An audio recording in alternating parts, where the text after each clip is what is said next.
My starting point when it comes to the consideration of any issue relating to free speech is my passionate belief that the second most precious thing in life is the right to express yourself freely. The most precious thing in life, I think, is food in your mouth, and the third most precious is a roof over your head. But a fixture for me in the number 2 slot is free expression, just below the need to sustain life itself. That is because I have enjoyed free expression in this country all my professional life and fully expect to continue to do so. Personally, I suspect highly unlikely to be arrested for whatever laws exist to contain free expression because of the undoubtedly privileged position that is afforded to those of a high public profile. So my concerns are less for myself and more for those more vulnerable because of their lower profile. Like the man arrested in Oxford for calling a police horse gay, or the teenager arrested for calling the Church of Scientology a cult, or the cafe owner arrested for displaying passages from the Bible on a TV screen. When I heard of some of these more ludicrous offences and charges, I remembered that I had been here before in a fictional context. I once did a show called Not the 9 O'Clock News some years ago, and we did a sketch where Griff Rhys-Jones played Constable Savage, a manifestly racist police officer to whom I, as his station commander, is giving a dressing down for arresting a black man on a whole string of ridiculous, trumped-up and ludicrous charges. The charges for which Constable Savage arrested Mr. Winston Kadogo of 55 Mercer Road were these: walking on the cracks in the pavement, walking in a loud shirt in a built-up area during the hours of darkness, and one of my favourites, walking around all over the place. He was also arrested for urinating in a public convenience and looking at me in a funny way. Who would have thought that we would end up with a law that would allow life to imitate art so exactly? I read somewhere a defender of the status quo claiming that the fact that the gay horse case was dropped after the arrested man refused to pay the fine, and that the Scientology case was also dropped at some point during the court process, was proof that the law was working well, ignoring the fact that the only reason these cases were dropped was because of the publicity that they had attracted. The police sensed that ridicule was just around the corner and withdrew their actions. But what about the thousands of other cases that did not enjoy the oxygen of publicity, that weren't quite ludicrous enough to attract media attention? Even for those actions that were withdrawn, people were arrested, questioned, taken to court, and then released. That isn't a law working properly. That is censoriousness of the most intimidating kind, guaranteed to have, as Lord Deer says, a chilling effect on free expression and free protest. Parliament's Joint Committee on Human Rights summarised, as you may know, this whole issue very well by saying, while arresting a protester for using threatening or abusive speech may, depending on the circumstances, be a proportionate response, we do not think that language or behaviour that is merely insulting should ever be criminalised in this way.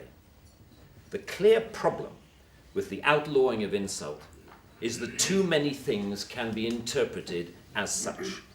Criticism is easily construed as insult by certain parties. Ridicule easily construed as insult. Sarcasm, unfavourable comparison, merely stating an alternative point of view to the orthodoxy can be interpreted as insult.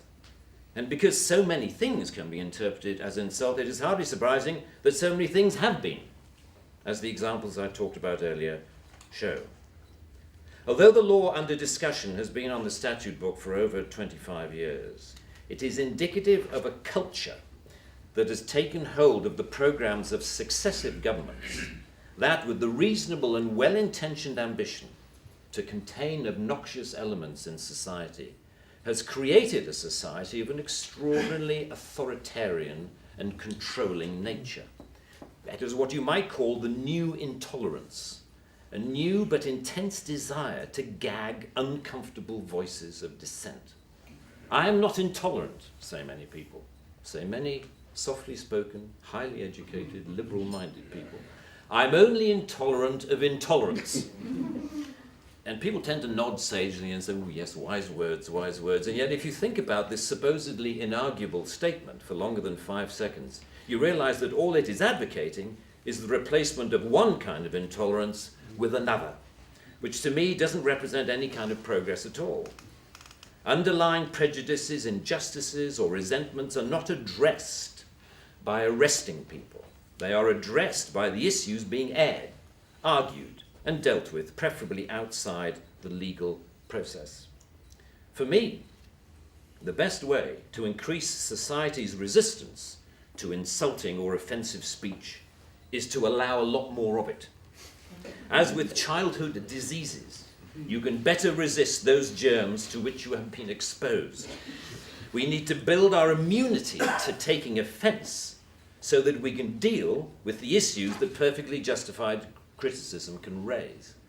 Our priority should be to deal with the message, not the messenger. As President Obama said in an address to the United Nations only a month or so ago, laudable efforts to restrict speech can become a tool to silence critics or oppress minorities. The strongest weapon against hateful speech is not repression, it is more speech. And that's the essence of my thesis, more speech. If we want a robust society, we need more robust dialogue, and that must include the right to insult or to offend. And even if, as Lord Dear says, the freedom to be inoffensive is no freedom at all. The repeal of this word in this clause will be only a small step, but it will, I hope, be a critical one in what should be a longer-term project to pause and slowly rewind a creeping culture of censoriousness. It is a small skirmish in the battle, in my opinion, to deal with what Sir Salman Rushdie refers to as the outrage industry. Self-appointed arbiters of the public good, encouraging media-stoked outrage to which the police feel under terrible pressure to react. A newspaper rings up Scotland Yard. Someone has said something slightly insulting on Twitter about someone who we think a national treasure. What are you going to do about it? And the police panic and they scrabble around and then grasp the most inappropriate lifeline of all, Section 5 of the Public Order Act, that thing where you can arrest anybody for saying anything that might be construed by anyone else as insulting. They don't seem to need a real victim. They need only to make the judgment that somebody could have been offended if they had heard or read what has been said. The most ludicrous degree of latitude. The storms that surround Twitter and Facebook comment have raised some fascinating issues about free speech, which we haven't really yet come to terms with. Firstly, that we all have to take responsibility for what we say, which is quite a good lesson to learn. But secondly, we've learned how appallingly prickly and intolerant society has become of even the mildest adverse comment. The law should not be aiding and abetting this new intolerance. Free speech can only suffer if the law prevents us from dealing with its consequences. I offer my wholehearted support to the Reform Section 5 campaign. Thank you very much.